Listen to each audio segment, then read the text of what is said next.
before we start, I just want to say thank you to all the Oregon fans for coming out and supporting for the last 4 years.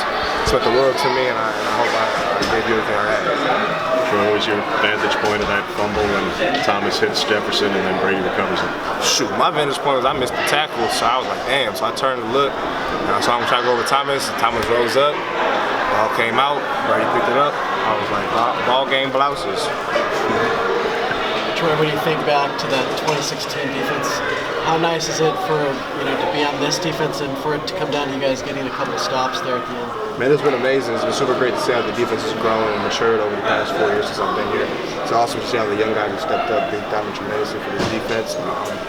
It just means a lot to the senior class because we have been through a lot. We played on one of the worst defenses in the nation and now we're one of the best defenses in the nation. So it just shows how resilient these guys are and how much they work in the offseason and putting the time to learn coach out of this playbook. And I mean, just kudos to those guys for doing what they need to do, man. I love those guys and do anything for them. What was the emotion like out there to be able to do this one more time? It meant the world to me, man, especially to win the Civil War. It means the world. I mean, it don't matter what the record is for the season. As long as you walk into the field to win the Civil War, man, the season feels great. We beat Washington and we beat Oregon State this year, so I'm super happy. I'm super stoked, and we beat Stanford, so we beat all three of them. So I'm just super proud of the guys and happy the way they bounced back and where they battled all year and stayed strong and never let adversity get us down. And nobody ever pointed the finger at each other, and everybody always had each other's back. And I think it shows when our backs against the wall, everybody's willing to fight for each other. So I love these guys with all my heart. When did it kind of click for you that this was it, your last game, or did it just feel like a regular game for you? Man, it was clicking. That was the last game after the Arizona State game. I was like, man, I got one more regular season game. Really, real talk. After the Arizona game, I was like, man, I got one more home game. No matter how you look at it, you only got one more now. And that was the last one. I mean, no matter what I want to do, no matter how bad I want to go back, no matter how I'm out, if I want another year, it's not going to happen. And that was it. And that was my send off in Hudson, and I wouldn't take it no other way. And I'm just happy we got the dub. How did that last shout feel? Man, it felt amazing, man. I just felt the energy from the crowd. My teammates was on my back, and it felt like the world was on just watching me, and it was just fun to have fun with the teammates and really go out with the band. The ref was kind of acting as your holdback guy there. Man, they was trying to keep me, man, but you can't hold me back on my last shot, man. I don't give a damn.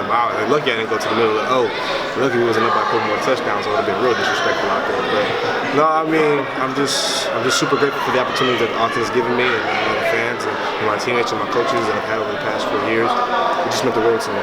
How long do you think about this win before you think about Utah? How long do you let this enjoy? Hey, whoever we play, whether it's Utah or USC, we got to just get this one celebrated tonight, but come tomorrow, whoever we got is who we got, and we're looking forward to the challenges that both teams bring.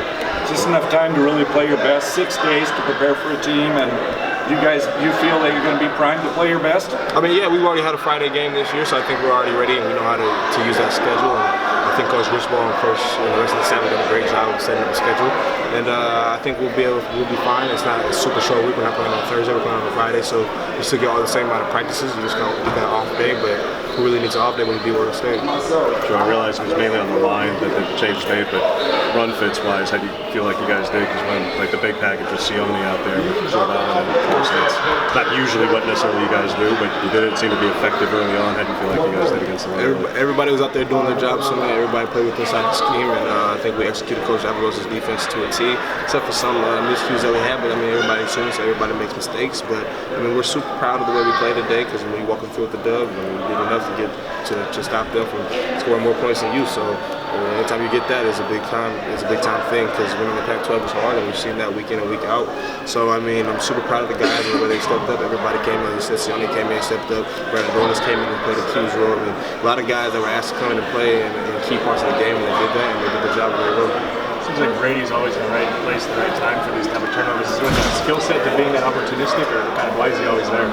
He's always in the right place at the right time because he does what he needs to do inside the scheme of the defense, and the scheme of the defense has him in the right place at the right time. So Brady's a good player. He plays inside the scheme, never tries to do too much, never tries to be Superman on the field, I would like to say. And kudos to him because he's always making big plays when we need him. What was going through your mind when you saw Mykael Wright take one to the house? Man, I already know Special K is going to take it to the house. Anytime he touches the ball, I'm just touchdown. But no, it's super big for him because I mean I know how hard he works in the offseason.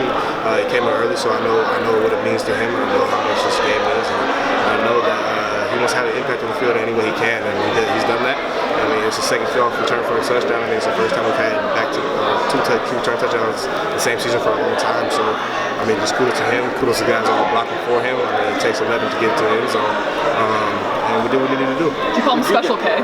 Yeah, that's what everybody calls him. If you guys play Utah, dual threat quarterback, power back, how are you equipped to play a team like that? Have we played quarterbacks that can do both? You played dual threat before. So then we Big power back like that, Zach Moss. we're able to play against them. We got to play with inside the scheme of the defense that Coach Avalos gives us, and we're looking forward to the challenges that they bring. So ever a concern when they got the ball there in twice in the last 4 minutes? It's a one-score game. Ever, I want to say doubt creeping in your mind. You're a confident guy, but you know, I mean, like what's going through your mind in those couple of possessions? Man, just go out there and give everything you got. Just try to get off the field and make a play. Big time players make big time plays in the game, and a couple of big time players make some big time plays today, and we get off the field when we need to get off the field. Given all that you and the other seniors have gone through, how much did it mean to get this win Civil War on senior night last night at Autzen? Like I said before, it means a lot to us. It means everything to us because we've been through so much, and it means a lot because we beat Oregon State. Brady's always like quiet with us and like P's and Q's and everything, but he seems like he's pretty scrappy when he's on the football field. Where did that kind of come from? I mean, everybody has that in them. I mean, nobody's going to be a full-time savage. There's only a few of those guys walking this earth that are full-time savages. Most of us are cool people off the field, and when we get between those white lines, it's a switch you have to hit, and it's something that we've been taught since we were little kids. So, kudos to Brady and his family for getting them right and getting prepared. And he came in and played well. This is 7th team with 10 points or less. 7th team, you've allowed 10 points or less. What's that say? I mean, you guys can match up, you're physical. What's it say about your D? It says that we all play with inside the scheme of the defense, and these 11 guys do their 1/11th, and we play what we need to play, and we just play inside the framework that Coach Avalos gives us. You're one of the few guys on this team who might be able to say something to Justin that resonates when he has a performance that isn't that good.